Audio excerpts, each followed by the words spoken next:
नमस्कार विद्यार्थियों। आज अपन पढ़ेंगे बेटा केंद्रीय प्रवृत्ति के माप, मेंसुरेशन ऑफ सेंट्रल टेंडेंसी। अब देखिए बेटा, केंद्रीय प्रवृत्ति के माप क्या होते हैं। आपको देखिए, मैं कुछ अंक दे रहा हूं, 2 3 0 2 0 2 1 2 4 2 5 2। इन आंकड़ों के अंदर देखिए बेटा, दो बार बार है, सबसे ज्यादा 2 आ रहा है ना। यानी कि ये जो हैं, ये आंकड़े अगर अपन देखें तो 2 के आसपास केंद्रित हैं।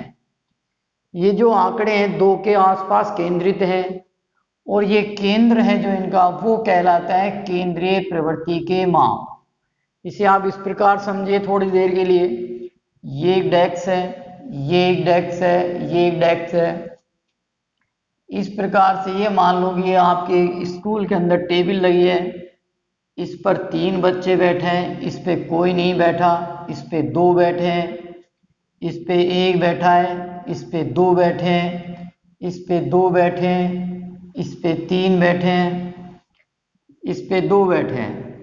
ठीक, मैं आपसे कहूँ बेटा, जाओ क्लास के अंदर जाओ और देख के आओ टेबलों पर कैसे बच्चे बैठे हैं, कितने कितने बच्चे बैठे हैं। तो आप मुझे बताएंगे सर किसी पे 3 है, किसी पर 2 है, किसी पर 1 है, किसी पर 1 भी नहीं है। मगर आप जनरली भी मुझे यूं भी कह सकते हैं कि सर मोस्टली टेबल पर 2 बच्चे बैठे हुए हैं। मोस्टली टेबल पर कितने बच्चे बैठे हुए हैं? 2। तो यानी कि ये जो बच्चों का है आंकड़ा, वो किसके पर केंद्रित है? 2 पर। तो ये जो केंद्र कहलाता है केंद्र प्रवृत्ति के माप। क्या कहलाता है ये? केंद्र प्रवृत्ति के माप। अब केंद्रीय प्रवृत्ति के माप को अपन केंद्रीय प्रवृत्ति के माप, इसको अपन 2 तरह से ज्ञात करते हैं। ये 2 तरह का होता है। एक होता है गणितीय माप, एक होता है स्थिति माध्य। इसमें आप पढ़ेंगे समांतर माध्य, गुणोत्तर माध्य,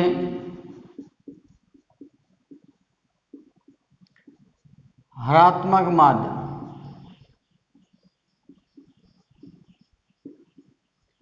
और इसमें अपन पढ़ते हैं माध्यक, जिसे अपन माध्यिका बोलते हैं, और दूसरा है बहुलक, जिसे अपन मोड बोलते हैं। इसे मीडियन भी बोलते हैं इंग्लिश में, इसे मीन बोलते हैं। अब देखिए बेटा, गणितीय माध्य के अंदर अपन ये जो चीज है, ये हाई लेवल की चीजें आप जो 11th-12th के अंदर पढ़ेंगे। अपन 10th में बात करेंगे केवल समांतर माध्य की। यहाँ पर स्थिति माध्य में अपन 10th के अंदर इन दोनों के बारे में ज्ञात करेंगे कि माध्यक और बहुलक कैसे निकालते हैं। अब इनके भी अपन 3 भागों में बांटते हैं। एक होता है व्यक्तिगत माध्य, माध्यिका और बहुलक। इन्हें भी अपन 3 भागों में बांटते हैं। पहला है व्यक्तिगत, व्यक्तिगत श्रेणी। इस टाइप के सवाल के अंदर क्या होता है, आपको केवल इस श्रेणी के अंदर आपको आंकड़े आंकड़े दिए होते हैं, जिस प्रकार से ये आंकड़े दिए हैं। इन व्यक्तिगत श्रेणी का अपन को माध्य भी ज्ञात करना है, माध्यिका भी ज्ञात करनी है, और बहुलक भी। दूसरा है अवर्गित सारणी, अवर्गित कृत,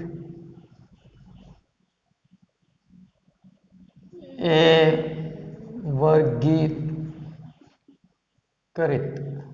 यानी कि आपको जब x और f देता है, जब आपको x और f देगा यानी कि एक सारणी के रूप में देगा, यहाँ पर आपको विचर देगा वो और यहाँ पर f देगा, तब अपन उसको किस प्रकार से ज्ञात करेंगे। फिर है वर्गीकृत।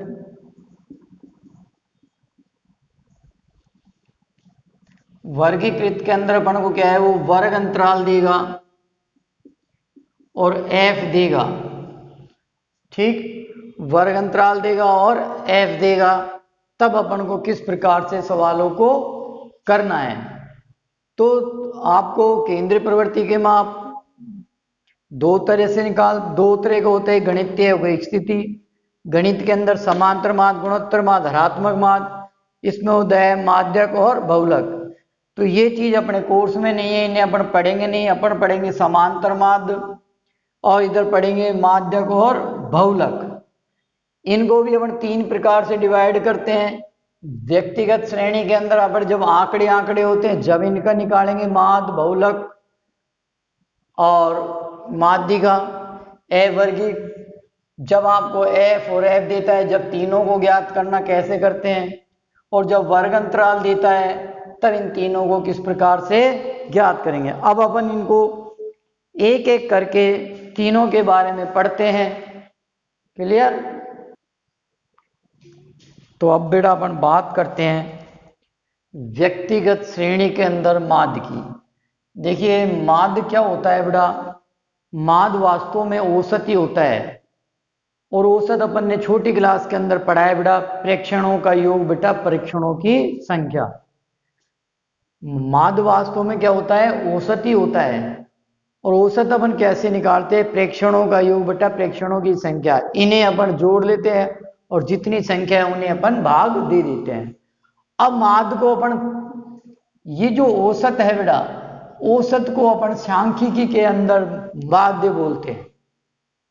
ठीक है, गणित की शाखा है सांख्यिकी, उसके अंदर अपन औसत को माध्य बोलते हैं बेटा। तो वास्तविकता में ये एक औसत ही है। ठीक, अब सांख्यिकी के अंदर अपन इस औसत का सूत्र आता है समांतर माध्य बराबर सिग्मा x बटा में n। ठीक, समांतर माध्य बराबर सिग्मा x बटा में n। इसे आप क्या पढ़ेंगे, सिग्मा। सिग्मा, और इस सिग्मा का अर्थ होता है जोड़। किसका जोड़, जो पीछे इसके लिखा हुआ है और इसके पीछे x, और x का मतलब है ये विचरों की जोड़, इन विचरों का जोड़। तो समांतर माध्य बराबर है बेटा सिग्मा x बटा में n। सिग्मा का अर्थ होता है जोड़। किसका जोड़, जो इसके पीछे विचर है, इसके पीछे विचर है x, x का मतलब ये विचर, इनका जोड़। ये जो छोटा है n, इसका मतलब विचरों की संख्या, विचरों की संख्या। ये n का मतलब है विचरों की संख्या। तो समांतर माध्य बराबर 52 plus 75 plus 40 plus 70 plus 43 plus 40 65 35 48 52 1 2 3 4 5 6 7 8 9 10, विचरों की संख्या 10। समांतर माध्य बराबर इन सबको जोड़ लो 520, 10 का भाग दे दो 52 अंक। तो इनका गणित में 10 बच्चों के प्राप्तांक ये, तो इनका समांतर माध्य कितना आ गया 52। यानी कि इन बच्चों का अपन देखा जाए तो औसत निकाला तो अंकों का कितना आया 52। सेम सवाल यहाँ है, एक विद्यालय के सहायक कर्मचारियों का मासिक वेतन ये हैं, समांतर माध्य ज्ञात करिए। समांतर माध्य बराबर है सिग्मा x बटा में n। ये सिग्मा का अर्थ है जोड़। किसका जोड़, x का। x का मतलब ये विचर, n का मतलब है विचरों की संख्या। 1720 प्लस 1750 प्लस 1760 प्लस 1710। विचरों की संख्या 1 2 3 4। ठीक, अब देखिए इन्हें जोड़ लीजिए। समांतर माध्य बराबर 6940। 1 2 3 4 इनको जोड़िए, ये आ जाएगा 6940। 4 भाग दे दीजिए, 4 एकम 4 सच्चों को 28 बचा, 7 एकम 7 सच्चों 28 बचा 1, 4 तिया 12 5 चौक 20। तो कर्मचारियों का जो औसत वेतन कितना आ जाएगा? 1750। अगला सवाल देखिए, यदि 3 4 8 5 x 3 2 1 अंकों का समांतर माध्य 4 हो तो x का मान ज्ञात कीजिए। वही सूत्र है, समांतर माध्य बराबर सिग्मा x बटा में n। समांतर माध्य अपन को 4 दिया है, इनको जोड़िए। 3 plus 4 plus 8 plus 5 plus x plus 3 plus 2 plus 1 बटा में 8 बराबर 4। इन सबको जोड़ लीजिए। 26 प्लस x बटा में 8, तिरछा गुणा करिए। 8 चौक 32 बराबर 26 प्लस x, x बराबर 32 माइनस 26, x बराबर 6। देखिए आपको आंकड़े दिए 3 4 8 5 x 3 2 1। इन अंकों का समांतर माध्य यानी कि x बार अपन को 4 दिया है समांतर माध्य। सीमा कर्त जोड़ होता है, किसका जोड़? x का जोड़, यानी इन विचरों का जोड़। इन विचरों को अपन ने जोड़ा तो यह आया 26 प्लस x, इसका मान 4 दिया हुआ है। ठीक, तिरछा गुणा कर लिया, 32 बराबर 26 प्लस x, पक्षांतरण कर लीजिए तो x का मान आ गया 6। आगे इसी तरह के आप सवाल कर लेना, ये सरल है। नेक्स्ट सवाल देखिए बेटा, प्रथम 10 विषम संख्याओं का समांतर माध्य ज्ञात करो। विषम संख्या होती है बेटा जिनमें 2 का पूरा पूरा भाग नहीं जाता, तो वो संख्या है 1 3 5 7 9 11 13 15 17 19। 1 2 3 4 5 6 7 8 9 10। समांतर माध्य बराबर सिग्मा x बटा में n। सिग्मा करते हैं इनका जोड़, 1 plus 3 plus 5 plus 7 plus 9 plus 11 plus 13 plus 15 plus 17 plus 19। n का मतलब इनकी संख्या 10। सबको जोड़ लीजिए 100। 100 में 10 का भाग दे दीजिए 10, तो इनका समांतर माध्य कितना आ जाएगा? 10। अगला सवाल, 8 क्रमागत विषम संख्याओं का माध्य 16 है तो संख्या ज्ञात कीजिए। क्रमागत विषम संख्या, यहां ध्यान दीजिए बेटा, ये 1 3 5 ये विषम संख्या ही है। 1 3 5 7 9। देखिए बेटा, एक संख्या से आपने दूसरी संख्या कैसे प्राप्त की है? 2 जोड़कर। भाई 1 में 2 जोड़ा 3, 3 में 2 जोड़ा 5, 5 में 2 जोड़ा 7, 7 में 2 जोड़ा 9, 9 में 2 जोड़ा 11। ठीक है, तो क्रमागत विषम संख्या प्राप्त करने के लिए पहली संख्या में अगर अपन 2 जोड़ दें तो दूसरी संख्या अपन को विषम संख्या प्राप्त हो जाती है। तो मैं मान लेता हूं कि पहली संख्या x है, पहली विषम संख्या x है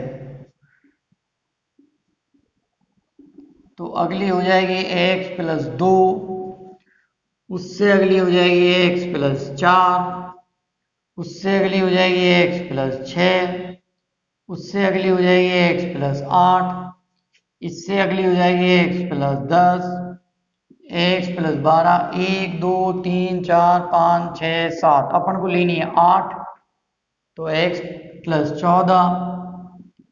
अब ये कह रहे हैं इनका समांतर माध्य 16 दिया है, सूत्र है समांतर माध्य बराबर सिग्मा x बटा में n, समांतर माध्य 16 दिया हुआ है, ये x का मान है x plus 2, x plus 4, x plus 6, x plus 8, x plus 10, x plus 12, x plus 14 बटा में 8, जोड़ो इनको,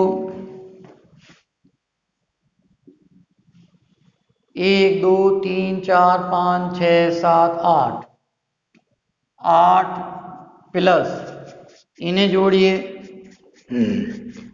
8 तो x हो गया प्लस 2 6 12 12 और 8, 12 8 20 20 और 10 30 30 40 42 42 50 56, 56 बटा में 8, इसको गुणा करिए 128, 8x प्लस 56, पक्षांतरण कर लीजिए, 8x बराबर 128 माइनस 56, 8x बराबर 72, x बराबर 9। तो पहली संख्या कितनी आ गई बेटा 9, फिर 9 में 2 जोड़ो तो अगली कितनी हो जाएगी, ये संख्या आ जाएंगी तुम्हारी 9 11 13 15 17 19 21, 1 2 3 4 5 6 7 8, तो ये तुम्हारी क्रमागत विषम संख्या 8 हो जाएंगी। क्लियर। अब कल अपन पढ़ेंगे अगला टॉपिक।